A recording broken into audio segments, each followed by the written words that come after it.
Are Arsenal finally ready to make a move for Mohammed Kudus? Yes people, wife boy, welcome back to another Arsenal transfer news video.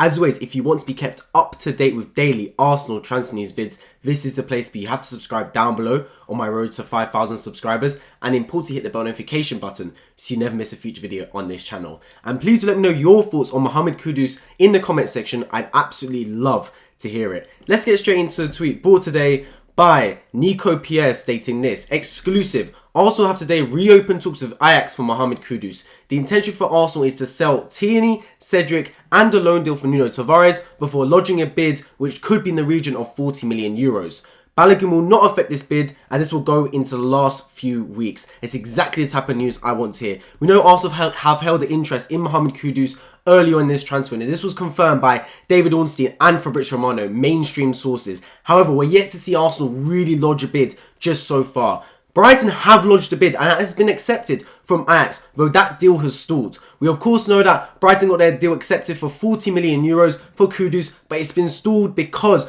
Kudus doesn't really want to go to Brighton, A, and B, if he does go, he wants to insert a release clause, which of course Brighton don't want to do because they want to have protection over their asset. And while that takes place, that gives other opportunities like Arsenal and Chelsea, those clubs, the chance to sneak in and probably steal Kudus away from Brighton. The good thing is, right, because Brighton had their bid accepted, which was 40 million euros for Kudus, we know the asking price. There isn't a negotiation anymore. It's not like trying to sign Rice or Chelsea trying to sign Caicedo, right, where the price just goes up and up and up. For Kudus, we know what Ajax want. It's 40 million. You give the money or you don't. That is it. So Arsenal know the asking price they have to get up to. And 40 million is not a lot of money in this day and age. Like I just said, Caicedo's going for 115 million euros to Chelsea.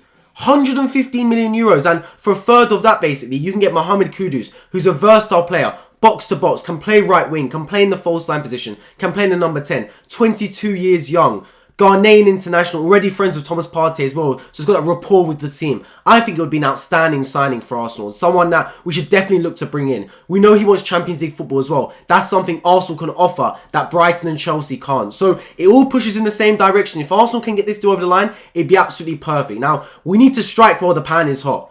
That is the saying, right? Because obviously we know Brighton already accepted terms with Ajax over the deal. They're just trying to get it over the line with the player. Who knows how long that takes? Of course, as the tweet says, Arsenal do need to sell some players first. So if that's the case, we need to get a move on. Start shipping out players quickly. We've done well to get rid of Turner, Austin Trusty, etc. Pablo Mari already been out the door, but we need to start selling more. Tierney, of course, is gathering interest from Real Sociedad. They're looking for a loan. Arsenal looking for a permanent deal. We've got to find some medium ground because Tierney needs to go if it means bringing in Kudus. I know Tierney's a bit of a fan favourite, but I think all Arsenal fans understand that if Tierney is to go to sign Kudus, we have to take that. It's for the greater good. It's like sacrificing your bishop to take an opponent's rook. You just got to do it, man.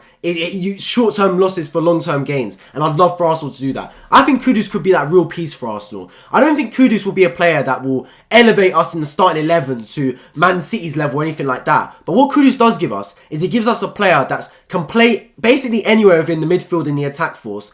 And someone that's versatile as well. In the sense that he can play multiple positions and multiple games.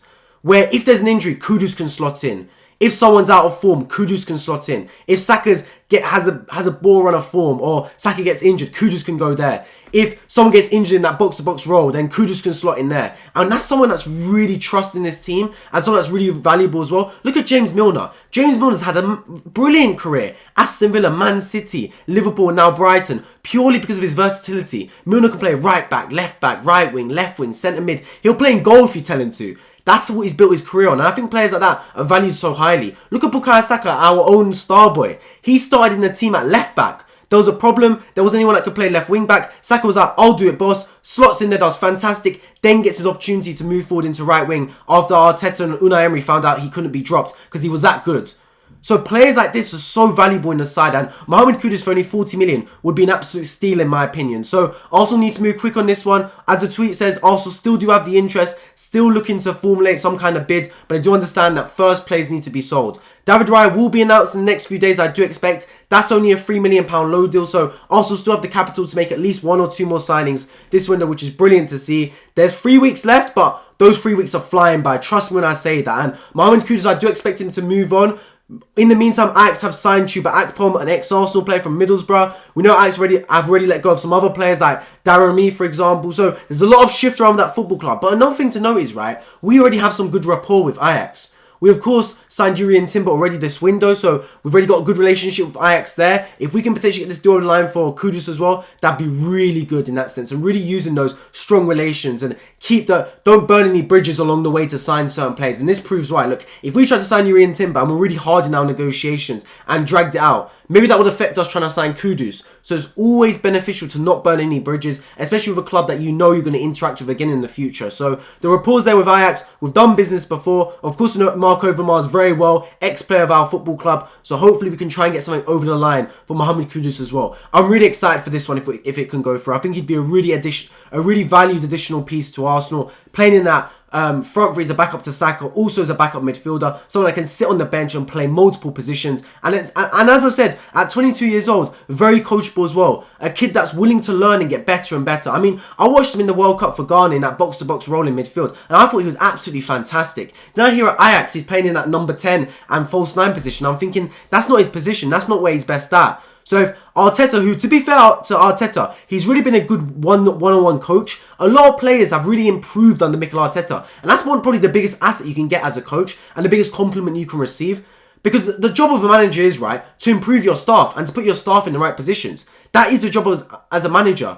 You have to organise your staff and make sure they do the best of their ability and improve them over time. And when I look at certain players at this football club, Saka, for example, I look at Granit Xhaka when he was here, Ben White, these are players that have genuinely improved under Mikel Arteta. So Mikel Arteta's gained a good reputation, it's a positive one, of improving players and helping them to reach their potential. And trust me, give him a young 22-year-old, hungry, Mohammed Kudus, willing to get better and willing to learn, he could turn that boy into a real demon. Trust me when I tell you that. So look, Arsenal need to move fast on this one. Of course, Chelsea, another team in the race for Mohammed Kudus, but they could be already preoccupied. They're trying to sign Caicedo for 115 million. In doing that, they've already pulled out the negotiations for Tyler Adams from Leeds United. So I do not expect Chelsea to also go in for Mohammed Kudus as well. That's 40 million extra. I think they've blown the whole of their budget now on Moises Caicedo, in my opinion. So that gives Arsenal basically the green light, tunnel vision to go in for Mohammed Kudus. We know Brighton have already accepted deals with Ajax, so we're racing against the clock. It's up to Brighton now to see if they can secure personal terms